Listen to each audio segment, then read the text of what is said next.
Steve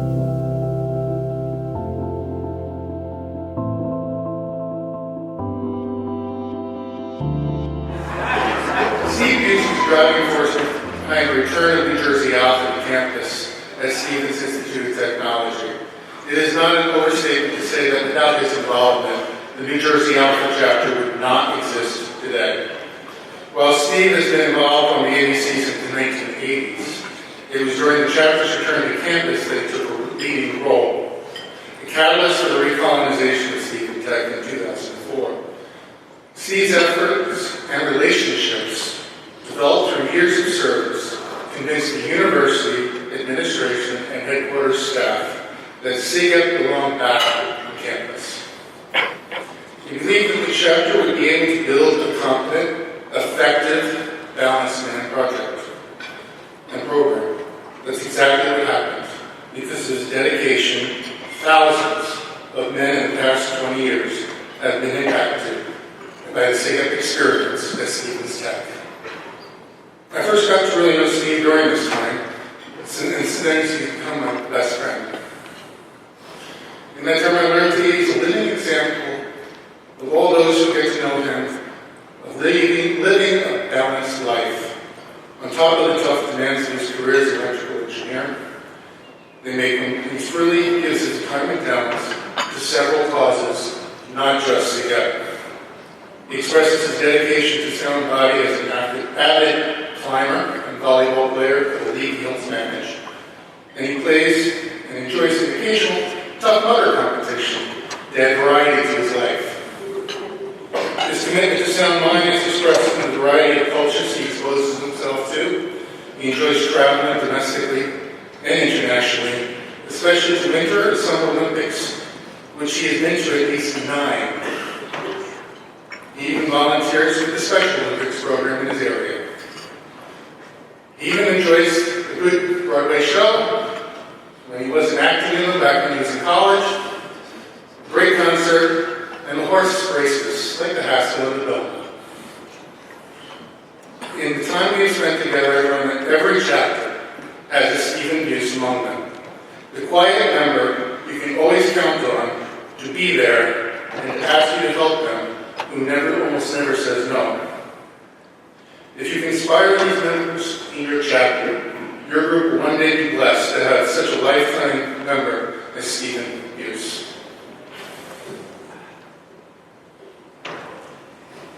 Steve, you not only restarted the chapter, but you've been instrumental in continuing it and leading it to an unprecedented level of success. You've been exceedingly generous in contributing to chapter's facilities, and you co-signed construction loans to update the structure and install a sprinkler system so that members would have a safer living environment. Then when the financing did not meet the full needs of renovations you wanted to see happen, you personally financed the kitchen renovation and the addition structure of the home. I have to tell you, I've shared this over and over again with too many undergrads, so they know this, what you have done, Steve. You spend countless hours overseeing undergraduate finances, mentoring the members of the finance committee. You're soft-spoken, clear-headed, humble, and selfless. But Steve, you were, and you still are, a visionary. You envisioned a chapter at your alma mater connecting undergrads, graduate students, alums, students administrators, and faculty. And I, and so many others, bought into it because of your goals, but also because of your genuine dream for your home chapter to be the exemplary chapter of Sigma Phi Epsilon. And so many of us are forever grateful for your dream. Most of your accomplishments are behind the scenes, and few people seem to notice outside the chapter leadership and alumni volunteers. But we would like to change that tonight in a small measure. Brothers and friends, please join me in honoring our Exemplary Service Award recipient, a brother from the New Jersey Alpha chapter at Stevens Tech, Stephen Buce.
Brothers, friends, esteemed guests, thank you for being here tonight, and thank you from the bottom of my heart for this recognition.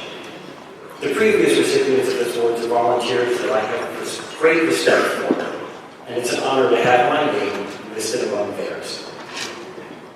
Paul, Wharton, thank you for the kind words, but I have to set the record straight. The introduction made it sound like I was the only one involved. The truth is, there were, and are, many people involved. If I can paraphrase, it takes a village to raise a child. Tonight, I would like to tell you part of their story. I want to introduce you to my mentors, and I want to share how the time I choose to devote to SIGAD has impacted my life. I was introduced to fraternity at a young age. My father belonged to a fraternity when he was in college, and our family used to attend his classmates' summertime reunions and get-togethers. As a 6-year-old, I was focused on the bounce house and the games, and all the hamburgers and hot dogs that I could eat. But I also saw the bonds that they shared. They attended each other's weddings. They celebrated the adoptions and pregnancies. They mourned each other's losses. I didn't know it at the time, but the Brothers of Phi Kappa were defining my expectation of brotherhood. And when I went to college, I wanted those same lifelong connections, the brotherly love that my parents enjoyed. When I started at Stevens Tech, fall recruiting was nicknamed Dorm Story. The IC designated the dates and times when we could go door to door in the freshman dormitory. But I didn't make a good first impression. Sure, I had good grades, but I wasn't a quarterback of the football team, and I wasn't the lead in a high school play. You were more likely to find me behind the scenes working on the stage crew, which I continued to do in college. SIGAD brother Ray Diamond was also on the stage crew, and in that informal backstage setting, he got to observe. How did I treat other people? Would I be a good fit for the chapter? And perhaps most important, what was my work ethic? Was I willing to roll up my sleeves and get the job done? Or was I only there at the crew call for their pizza? Those of you in the recruiting track this weekend should recognize this technique. In the 1980s, it was unusual. Now, it's the gold standard. It lets you spot hidden talent and gives that quiet freshman a shot at getting onto your potential remember list. After graduation, the chapter wanted to expand the kitchen and the meeting space, so I joined the alumni board to help out. President Bob Reel and Secretary Gary Plow had each volunteered for over 20 years when I joined, and set an excellent example for me to follow. They asked thoughtful questions, they communicated honestly and with respect, and never complained about the time they spent away from friends and family. We all complained about the traffic and the parking, but that's a long-time tradition in Hoboken. That first construction project was an eye-opener for the ABC. Most of the aspects went smoothly, but we learned a lot from the mistakes. Timetables, change orders, insufficient fundraising, and you name it. It was an expensive education, but it proved invaluable later on. Soon I was nominated to fill the vacant ABC treasurer position, which turned out to be a great fit for me. Every one of our brains has a reward center that drives both good and bad behavior. One positive trigger for me is solving puzzles, which apparently includes spreadsheets and budgets. Go figure. When a ledger doesn't balance, finding that little $4 error gives me a sense of accomplishment. Some might even say I'm a little OCD about this stuff, but on my resume, it's labeled as methodical, persistent, and attentive to details. In January 2003, everything changed. Following a cake violation, the Stevens revoked recognition of the chapter. The next month was a blur. Relocating the underclassmen, negotiating with school, headquarters, and even our own alumni.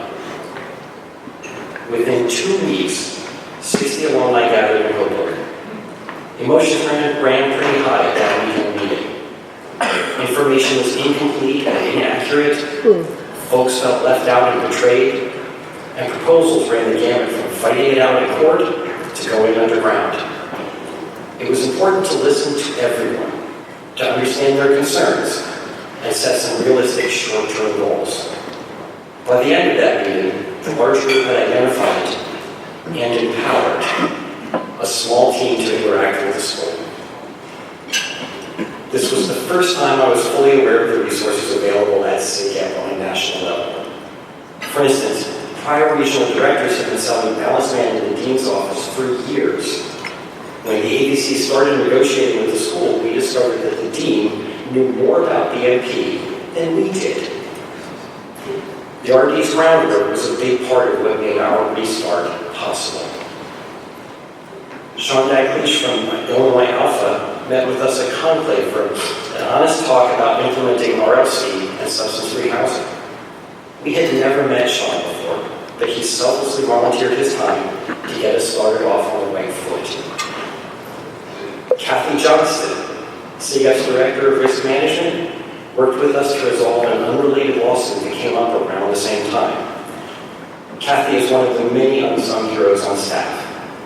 Hopefully, you never talked to Kathy enough to recognize her voice on the phone. But when NJ Alpha needed her help with the lawsuit, her support was invaluable. And then there was the crazy idea to renovate the chapter house. The repairs were necessary and easier to do while the building was unoccupied. But who in their right mind invests $1 million in a chapter with no members and zero income? But there's more. After pitching our renovation idea to SIGEP National Housing, a brother from Indiana Beta casually leaned over to our alumni vice president and said, "If you have trouble finding a construction loan, give me a call." We had never met the guy before.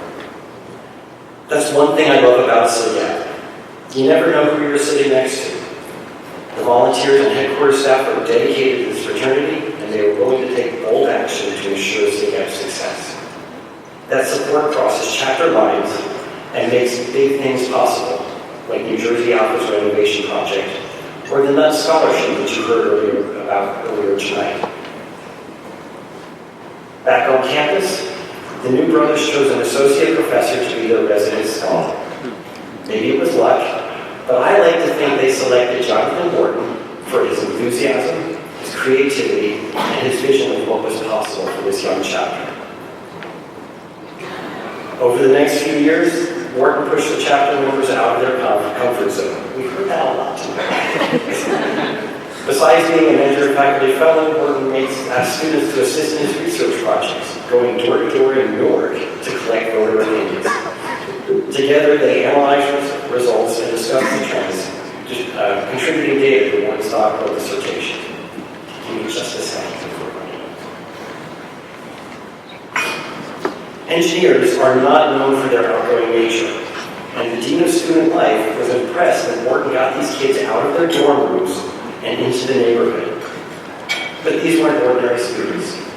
These were SIGEPs. Balanced Man and RLC were unique on our campus. To put this into marketing terms, SIGEP was selling a different product than the other fraternities. We also attracted a different customer, and it showed.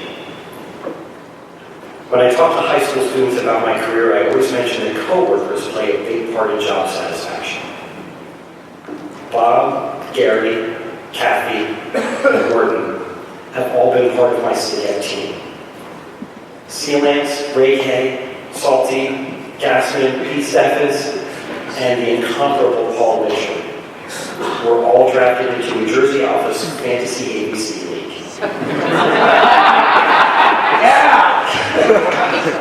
Sure, VPF audits and tax forms and property management can be a real labor of love. Needing a tetanus shot after cleaning up construction debris, not one of my happiest moments. And when the chapter shut down, someone unplugged the freezer and I got to throw out the rotting meat that they left behind. That was some of the most disgusting work I have ever done. But I get to brag about this chapter like a parent brags about their children. University officials compliment me on the example that they set on campus. I'm invited to be an examiner or a chaplain at Richmond's.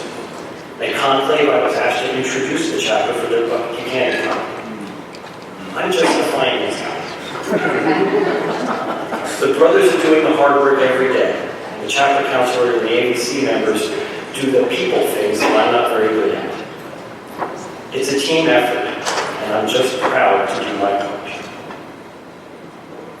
There are 2 pieces of advice that I'd like to share. When I speak before our graduating seniors, I tell them, when you buy your first house, do the landscaping right away.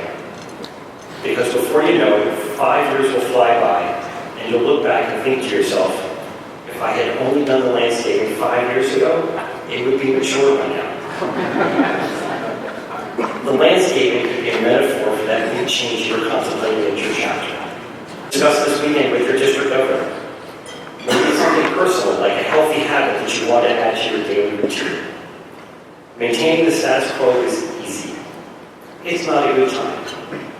We'll let the next DC handle that problem. But that's kicking the can down the road. If that change is going to improve your chapter, stop making excuses.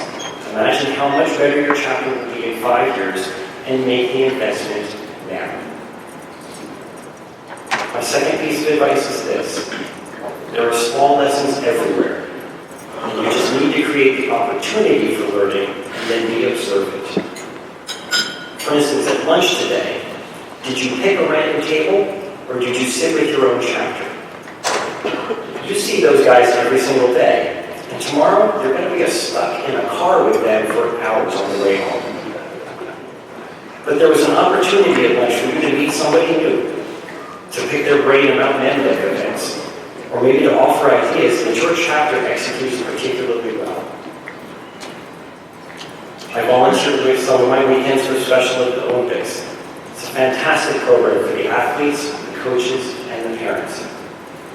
But less obvious is the lesson I learned about how Special Olympics can take 30 random volunteers and make them all productive with a minimum of training. There's no training in 10 videos. The techniques that they use are something that could apply to your chapter with very few changes.